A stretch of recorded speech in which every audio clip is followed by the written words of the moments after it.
পঞ্চমুখী, একটা, দুটো, তিনটে, পাঁচটা নদীর মিলনস্থল।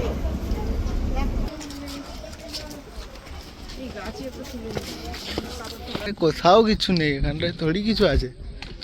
নৌকা একদম পাশ দিয়ে আসতেছে,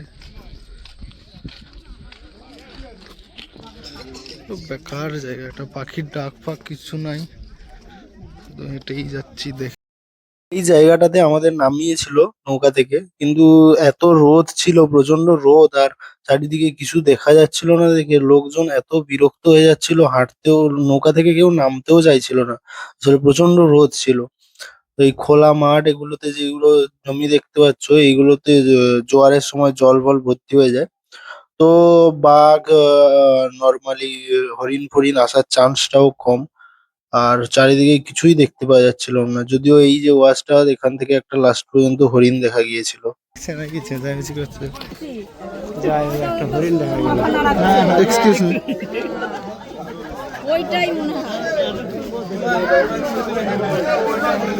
হরিণ একটাই লাস্টে, বেশি চেঁচামেচি করলে আবার পালাবে এক্ষুনি। पीछे वाला देखिए, ये गाछ है जो फीफा गाछ दिख रहा है, यहीं से फीफा बैठी है, झाड़ का बीच में, यहाँ बैठी है, यहाँ दिख रही है, यहाँ बैठ, नीचे बैठी है, देख रही है तो पूरा एकदम दिखाई दे रहा है।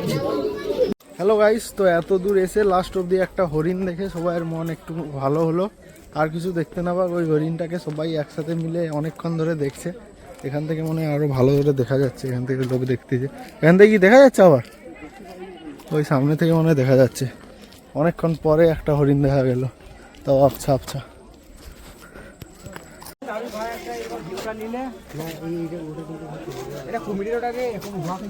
এখানে কারোর ঘর আছে না, ওই ফরেস্টার, ওই আর কি।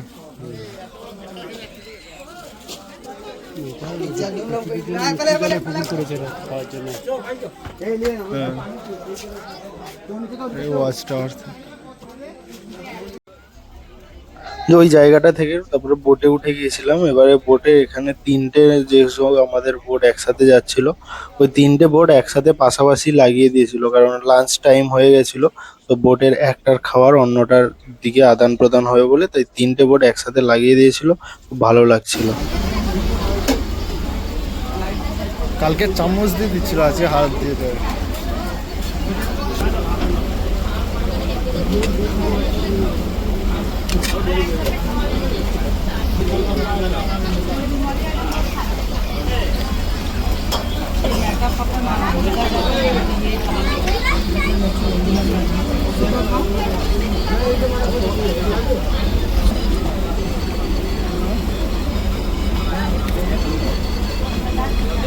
এটা কাঁচা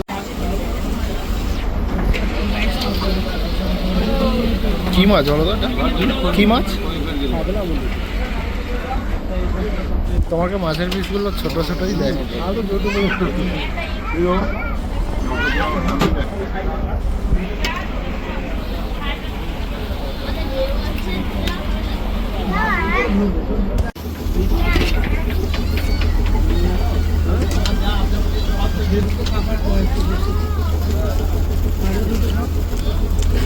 बनाया पापड़, पापड़ दिया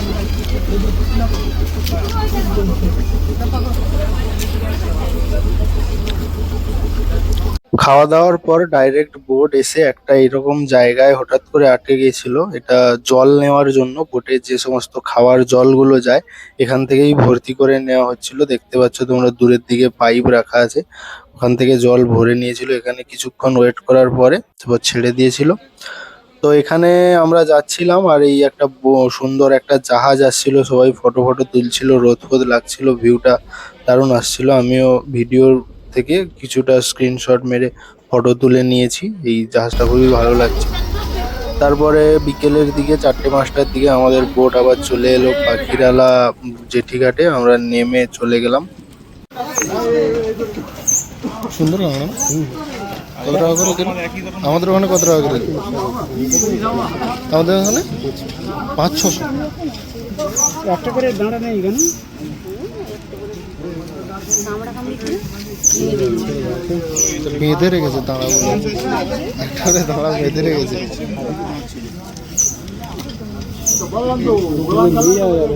গভীর জঙ্গল থেকে আনা হয় না?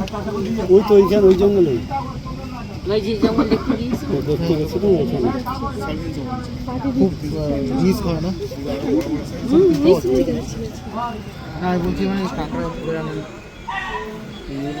পুজো দিয়েই যায়। যেতে হবে। বাঘ ফাঁক আসেনি না? বাঘ ফাঁক বাঘ ওই জঙ্গলে আছে। আপনি দেখেছেন কখনো বাঘ?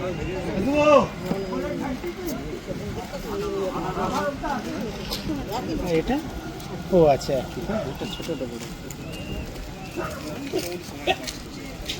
তো নিয়ে যেতে যেতে মরে যাবে না? ওই 6-7 ঘন্টা থাকবে বেঁচে? অনেকদিন থাকে, হ্যাঁ, 2-1 সপ্তাহ থাকে। এখান থেকে কি করে নিয়ে যাবো তাহলে? এখান থেকে কাড়িতে কেন ওই যে সরকারি ব্যাগ আছে না দোকানে, হ্যাঁ, ওই ব্যাগে করলে কিনে ওই ব্যাগে ফেলে ঢুকিয়ে দিয়ে মুখটা এরকম করে দড়ি দিয়ে বেঁধে নিয়ে যাবে। 6-7 ঘন্টা থাকবে? সব সারাদিন সারা রাত থেকে যাবে, কদিন থাকতে থাকবে কেটে ও আচ্ছা বাঁধা আছে, কাটতে পারবে না। না না, তাহলে কালকের বিকেলবেলা যাওয়ার সময়, না বিকেলবেলা না, কালকে সকালবেলা যাবে তো? আমার কি একদিনই না কিছু এই কাঁকড়া কোনো কত সপ্তাহ চলে যাবে। আমরা কত কামড়ে এই একটা করে কামড়া বলে না সকালে আপনারা থাকেন না? সকালে কোথায় কোনখানে থাকে? ওইখানেই থাকে।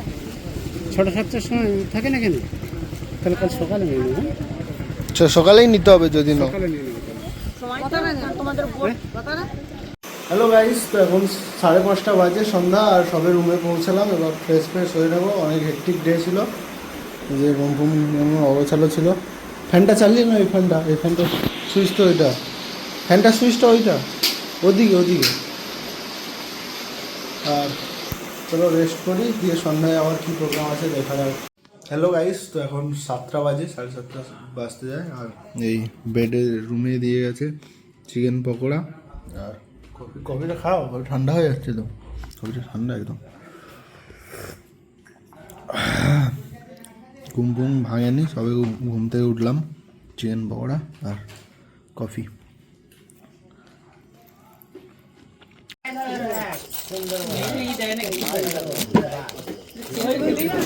এগুলো কত করে?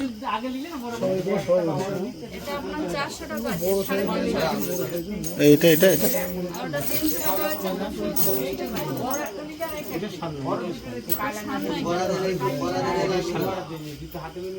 কি শালকাঠ বললে? শালকাঠ এখানে কোথায়?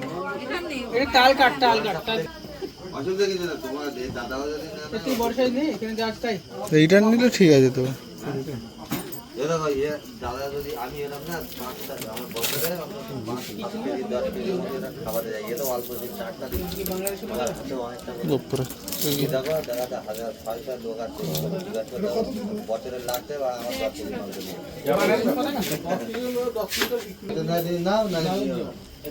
আজকে যেহেতু দ্বিতীয় দিনের সন্ধ্যা ছিল, কারণ পরের দিন ভোর আমরা বেরিয়ে যাব, আর দোকান তখন খুলবে না, তাই এখানে মার্কেটে চলে এসেছিলাম কিছু কিনে নেওয়ার জন্য, বাড়িতে কিনে নেওয়ার জন্য। তো দেখতে পাচ্ছ এই জিনিসপত্রগুলো আমি আর আমার বাবা দেখছিলাম। তো লাস্ট পর্যন্ত এই যে সামনে গণেশ ঠাকুরের মূর্তিওয়ালা মাদুরের ওইগুলো নিয়েছিলাম একটা, বাবা একটা কাঠের হামানদিস্তা নিয়েছিল, আর একটা হাত পাখা টাইপের নিয়েছিল সুন্দরবন এলাকার। আর আমি এরকম ঘুরে সব জিনিসগুলো দেখছিলাম। জিনিসপত্রের দাম খুব একটা বেশি ছিল না, এমনি ঠিকঠাকই ছিল আর কি। তো এগুলো দেখে তারপরে আমরা ডিনারের দিকে চলে গেছিলাম। তো এখন যেহেতু 8:30-9টা বাজে, আর তারপর কালকের আবার সকালে 8:30-9টার দিকে বেরিয়ে সাথে বোটে একবারে যাওয়ার পথে যেই সমস্ত ফেরার পথে যেগুলো আসবে সেগুলো দেখে চলে যাবো। তাই জিনিসপত্র কেনার আর টাইম থাকবে না, তাই আগে থেকেই কিনে নিচ্ছিলাম। আর আরেকটা জিনিস আমার এখানে ভালো লাগলো, যেখানে লোকজনের ব্যবহার খুব ভালো ছিল, খুবই ভালো ছিল। দেখো জিনিসপত্রগুলো দেখছো, এগুলো তুমি এমনি নর্মাল মেলায়ও দেখতে পারবে, বাট ঘুরতে এসে কোনো কিছু একটা নেওয়ার পরে ভালো লাগে। তো জিনিসপত্র কেনার পরে আমরা চলে এসেছিলাম আজকের দ্বিতীয় দিনের ডিনারের জন্য। আজকের ডিনারে দিয়েছিল ফ্রাইড রাইস, আলুর দম আর চিলি চিকেন। তো প্রথমে চিলি চিকেনটা দিতে দেরি করলো, আমরা ভাবলাম হয়তো আজকের শুধু আলুর দম দিয়ে খেতে হবে, কিন্তু তারপরে আবার চিলি চিকেন চলে এসেছিল। তো গাইস, এটা ছিল আমার সুন্দরবনের তৃতীয় ব্লগ। তো তোমাদের ব্লগটা কেমন লাগলো জানিও। যদি ভালো লাগে লাইক করো, চ্যানেলটা সাবস্ক্রাইব করো। আর ফুল সিরিজটা আমি ছাড়ছি, এবার ফেরার পথে আমি ছাড়বো। তো তোমাদের ভালো লাগলে সাবস্ক্রাইব করে পাশে থেকো।